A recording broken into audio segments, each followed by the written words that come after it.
이스라엘의 무장정파 헤즈볼라를 겨냥해 레바논 전역을 폭격하면서 2천여 명이 넘는 사상자가 나왔습니다. 지상전 가능성까지 나오면서 국제사회 우려도 커지고 있는데요. 백승훈 한국외대 중동연구소 전임연구원과 이 내용 좀 들여다보겠습니다. 어서 오세요. 네, 안녕하세요. 네, 이스라엘과 헤즈볼라 악연의 역사는 40년인데 이번에 있었던 공격은 좀 지금까지와는 좀 수위가 다르다 이런 얘기가 나오고 있습니다. 네, 2006년도에 그 헤즈볼라와 이스라엘 한번 전쟁이 있었죠. 근데 그 전쟁 이후에는 가장 큰, 왜냐하면 이스라엘이 밝힌 것은 650여 차례 폭격을 했고 1,200여 곳에 그 헤즈볼라의 군사시설을 폭격을 했다고 얘기를 하니까요. 그리고 피해자가 지금 사망자만 492명, 그다음에 그러니까 부상자까지 합치면 2,000명 정도 나온 숫자라서 그 2006년 이후에서는 가장 큰 규모의 충돌이었습니다. 이스라엘이 그야말로 작심을 하고 융단 폭격을 한 건데 전면전으로 가기 위한 수준인가요? 어떻게 봐야 됩니까? 지금 그렇게 보지는 않습니다. 왜냐하면 그 미국의 그 국방대학 쪽의 그 전문가들이나 영국의 전문가들은 그 확전될 수 있는 것을 한 40%로 얘기하는데 그 40%의 의미는 이겁니다. 왜냐하면 어떤 의도를 갖고 전면전을 하는 의도를 갖고 정지 작업으로 했다 그러면 아마 50% 이상이라고 얘기를 했을 텐데 이것은 이렇게 보시면 됩니다. 왜냐하면 어찌됐건 지금 이스라엘의 그 군사 목표는 하마스의 괴멸입니다. 그래서 하마스의 괴멸을 하기 위해서 위해서는 어떻게 보면 헤즈볼라와 어느 정도 이렇게 헤즈볼라의 군사적 영향력을 빼내야 되는 것이 필수거든요. 그래서 어찌됐건 이번 군사 작전을 어떻게 판단하시면 되냐면 하마스의 전쟁을 끝내기 위해서라도 지금 헤즈볼라와의 이 정도의 그 규모의 서해 충돌은 어쩔 수 없다. 그리고 이 정도로 공격을 해서 헤즈볼라의 힘을 빼야 되는 것은 어쩔 수 없는 것이다라고 이미 이스라엘군은 파악한 거죠. 왜냐하면 여기서 저희가 볼 부분이 이게 있습니다. 왜냐하면 갈란트 국방부 장관이 2, 3주 전까지만 해도 그 네타냐후 총리가 얘기했던 3년 전쟁, 그러니까 후티, 헤즈볼라, 이란과 싸우겠다라고 하는 군사작전에 대해서 상당히 반감을 얘기했거든요. 이건 절대 성공적인 군사작전이 될 수 없다. 그런데 지금 헤즈볼라에 대한 공격은 우리가 어쩔 수 없이 해야 되는 과정이다라는 얘기를 하고 있는 것은 이것이 확전을 염두에 두고 이란과 후티 모든 소위 말해서 저항의 축 모든 세력과 전쟁을 할 생각을 염두에 두고 하지 않는다라는 걸 보여주는 것이죠. 단 그거는 있습니다. 모든 전쟁이라고 하는 것이 이런 우발적인 사건, 우발적인 피해, 그러니까 이렇게 교전이 되는 상황에서 우발적인 그런 어떤 사건에 의해서 전쟁의 나선에 휘말리면서 이렇게 전쟁이 되는 경우가 많아서 이렇게 좀 양측에서 충돌을 한다라는 것은 확전의 가능성이 계속 높아지는 거라고 하는 하나의 반증이기 때문에 그건 좀 조심해야 될 부분은 있지만 지금 상황에서 이것은 확전을 가기 위한 정지 작업, 이건 확전의 수순이다라고 보는 것은 좀 우리가 좀 시간을 갖고 더 지켜봐야 됩니다. 결국은 하마스 괴멸의 목적이 있을 것이다라고 해주셨는데 하마스와 헤즈볼라 관계도 좀 설명을 듣고 싶거든요. 그러니까 하마스를 헤즈볼라가 지금 지원을 해온 거죠?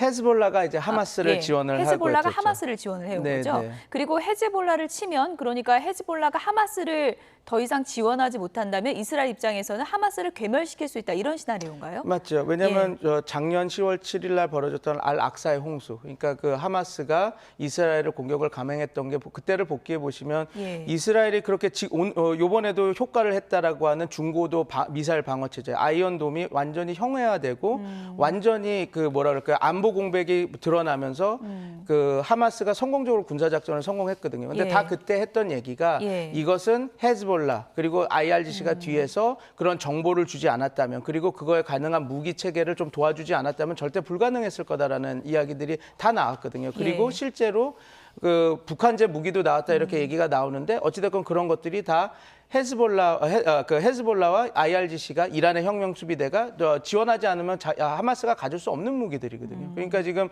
이스라엘의 제1 목표인 하마스의 괴멸을 위해서라도 왜냐하면 지금 하마스를 이렇게 세게 때리고 그냥 끝난다면 제2의 하마스 2.0, 하마스 3.0, 하마스 4.0 이런 것들이 계속 헤즈볼라의 지원이나 이란의 지원을 받아서 나올 수 있는 상황이기 때문에 헤즈볼라가 하마스보다 더 거대한 조직인가요? 맞습니다. 왜냐하면 그냥 단순한 미사일이나 로켓 비대칭 전력 무기만 비교하더라도 다양한 정보가 나오지만 하마스보다 헤즈볼라가 7배 내지 9배 더 많은 전력을 갖고 있다고 이렇게 나오고 있거든요. 그래서 그 하마스의 괴멸을 위해서라면 이스라엘이 군사 목표라고 하는 예. 그 헤즈볼라에 대한 그 영향력을 억제시키는 저하시키는 어떤 군사 작전은 필요로 했기 때문에 그 과정 안에서 벌어지고 있다라고 이해하시면 조금 그 지금 이것이 왜 이스라엘이 조금 국제사회의 비난을 받아가면서도 이렇게 계속 이렇게 또 확전이 될 수 있는 위험을 감수하면서도 이렇게 군사 작전을 할 수 있느냐라는 예. 것을 좀 더 이해하실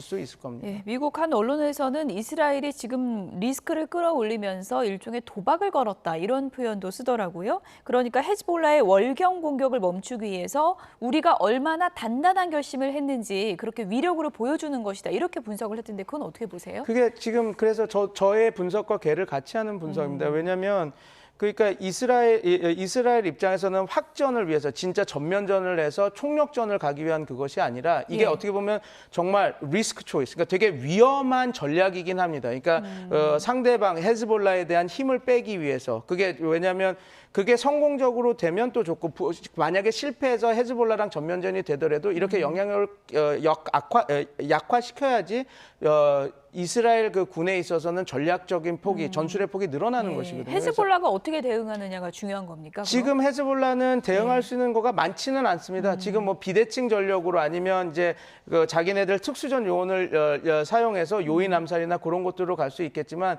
지금 너무 F-35나 다양한 이스라엘 군사 작전을 통해서 이번에도 1,200곳을 곱수를 당했다고 그러지만 저희가 복귀해 보면 과거에 그 이스라엘이 그 선제 공격을 통해서 4천여 개의 그 미사일을 폭파시켰다고 했었거든요. 왜냐하면 헤즈볼라가 그 이스라엘을 선제 공격을 할 것 같아서 미리 때렸다. 그러면 이제 지금 이스라엘이 군사 작전을 지금 수행하면서 지금 헤즈볼라의 군사적 능력을 지금 야금야금 그 저해시키고 있는 것이거든요. 그래서 예. 그런 측면에서 좀 바라봐야 되는 부분도 있습니다. 예.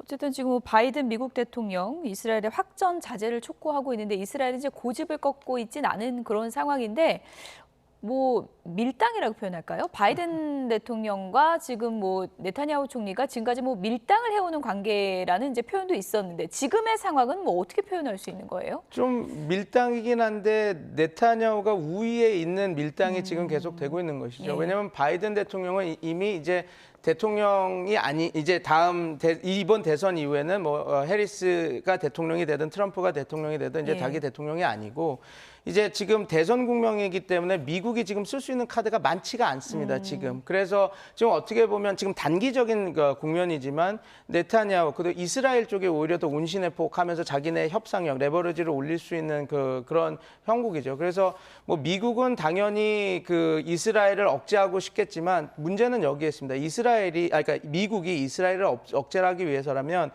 지난번에 있었던 최소한 항모 2대를 보내서 그러니까 그때 루즈벨트호 그다음에 그 아브라함 링컨 그 항모를 보내서 나름 헤즈볼라와 이란의 도발도 막았지만 예. 반면에 이스라엘한테도 우리가 여기 있다. 그러니까 너 쉽게 도발하지 마라. 이런 시그널을 줘야 되거든요. 근데 예. 지금 제가 걱정했던 거는 물론 이제 지금 뉴스 들어오는 걸 보니까 미국이 더 증언을 할 거다 그러는데 그런 핵 항모를 파견하겠다는 얘기는 없이 미군 병력을 뭐 어느 정도 우리가 증원해서 파견하겠다 이런 얘기가 나왔는데 저는 그게 걱정됐던 부분이 이게 잘못된 시그널을 줘서 이스라엘 입장에서는 미국이 그렇게 크게 억제를 할 생각이 없구나. 예. 그렇게 해서 그럼 우리가 조금 더 밀 수도 있겠구나라고 하면 오히려 이스라엘의 운신의 폭이 늘어나서 더 공격을 하고 그게 이제 확전되고 그런 더 큰 규모의 뭐라 그럴까 충돌로 이어지지 않을까 걱정을 했는데 뭐 지금 계속 외신을 제가 팔로우를 해보니 예. 미국이 그거 아니다. 우리가 전쟁을 억제할 수 있는 충분한 수를 군 파견을 할 거다라고 또 얘기를 하니까 조금 더 지켜봐야 될 것 같습니다. 예. 그 부분은.